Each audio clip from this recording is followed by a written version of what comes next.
The US and China are going toe-to-toe. An illegal Chinese immigrant was sending guns to North Korea, and Peter Griffin strikes fear into the heart of Chinese communists. That and more on this week's China News Headlines. Welcome to China Uncensored. I'm Chris Chappell. This episode is sponsored by Surfshark. Whenever you go online, you really ought to be using a VPN like Surfshark to cover your tracks and protect your identity. I'll tell you more at the end. Cold War 2.0 heats up. The U.S. unleashed another crackdown on China's chip industry. This is the United States' third crackdown on Chinese semiconductors in the last 3 years. It adds 140 Chinese companies to the Entity List, basically companies working on behalf of the CCP. It also slams a bunch of other companies with new export restrictions. Now, China tried to fight back by claiming U.S. chips are no longer safe and urged Chinese companies to buy locally. The problem is China has tried to break its addiction to U.S. tech for ages, but remains years behind other countries technologically. China's Ministry of Commerce called it economic coercion and non-market practices, because if anyone believes in the free market values of capitalism, it's the Chinese Communist Party. But in a big brain move, China has decided if the U.S. won't give them chips, they won't give the U.S. the minerals it needs to make those chips. China has a large hold on the global mineral supply chain. China is responsible for 60% of the world's rare earth mineral production and 85% of its mineral processing, largely because processing rare earths is devastating for the environment, and China doesn't care about that, or how much slave labor it takes. Here's a wild one. An illegal immigrant from China shipped weapons to North Korea from California. Apparently, North Korea paid him $2 million to buy firearms from California. Do you know how many gun laws California has? Wait, I wonder if that means those gun laws don't work. Now, I know what you're thinking, but no, this guy didn't cross the border illegally. He came into the U.S. legally on a student visa in 2012 and just stayed illegally after it expired. The prosecutors have said that since he's illegally in the U.S. from China, he's not allowed to buy firearms or ammunition. Somehow, I don't think an illegal Chinese immigrant gun runner for North Korea cares about the law. And if you thought Cold War 2.0 wasn't hot enough, why don't we throw NATO and Russia in the mix and see if we can't make things more explosive? China has decided to start attacking NATO through sabotage. 2 weeks ago, 2 separate underwater data cables in the Baltic Sea were severed. A Chinese ship just so happened to have crossed both places where the undersea cables were cut after leaving a Russian port. And coincidentally, just after the US approved long-range missile attacks into Russia from Ukraine. China and Russia really have a no-limits partnership. The UK's new cybersecurity chief is calling Russia and China hostile states that use technology to cause maximum disruption and destruction. Ah, the UK grew a pair. That's excellent. Now, NATO is vowing to step up action against Russia and Chinese sabotage, which likely means the US will be spending a lot more money while Europe takes it easy. It's worked so well before. And after the break, Family Guy makes the CCP's hit list. Welcome back. China is angry with Taiwan. Okay, I know I have to be more specific. China is angry that Taiwan's president visited Hawaii.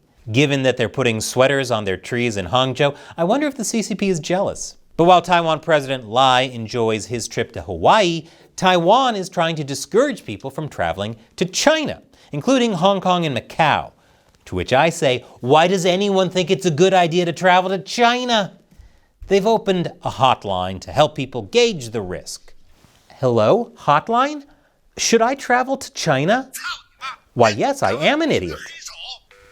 Apparently, there's been a surge of Taiwanese citizens going to China over the past year, despite multiple cases of Taiwanese being illegally detained, held, and interrogated in China.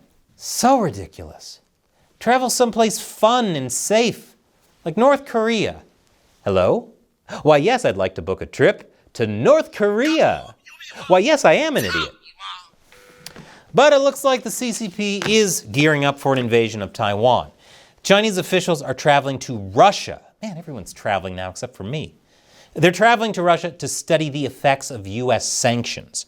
China knows that if it invades Taiwan, they'll likely face the same kinds of sanctions the U.S. hit Russia for its invasion of Ukraine.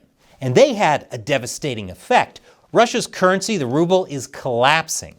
It's at its lowest point against the dollar since the Ukraine war began.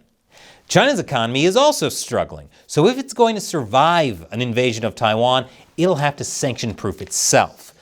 But China might have other issues with an invasion. Another top military official has been suspended and is under investigation. Yes, the rot is deep in the PLA.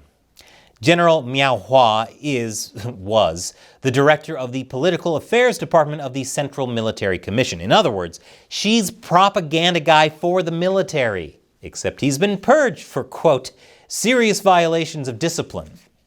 Since last year, nearly 20 military and defense officials have been removed for corruption.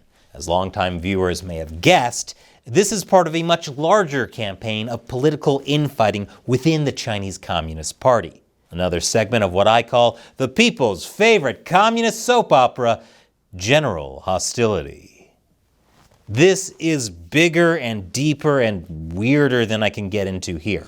But I have a whole special episode about it coming out soon, exclusively on our new website, ChinaUncensored.tv. Head over there to subscribe and check it out. You will not be disappointed. I'll leave a link below, too. And finally, Family Guy.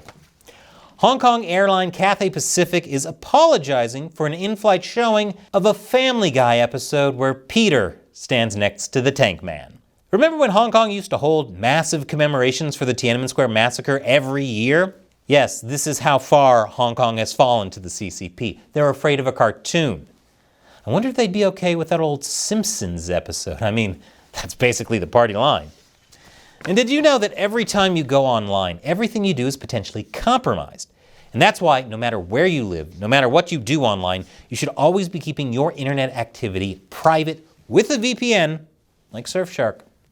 If you're not taking active steps to protect yourself, everything you do is being tracked and logged by the websites you visit, your internet service provider, and often by your own government. Using a VPN makes you harder to track. Surfshark has servers you can connect to in over 100 countries, more than any other VPN. That makes your connection faster and more reliable. Plus, Surfshark has top-of-the-line encryption and a no-logs policy, meaning they don't collect your browsing data. That's why Surfshark was rated Editor's Choice for the best VPN for privacy and security by PC Mag. So check out Surfshark. With just one Surfshark account, you can connect as many devices as you want. It also comes with a 30-day money-back guarantee. So try out Surfshark risk-free. Go to surfshark.com/uncensored to get up to 4 months extra. That's surfshark.com/uncensored. The link is in the description below. And before YouTube kicks you to some random video, check out the latest episode of my show, Deep Thoughts While Gaming, where I hide controversial topics in video game content. This one is about demons in the game Untitled Goose Game. Once again, I'm Chris Chappell. See you next time.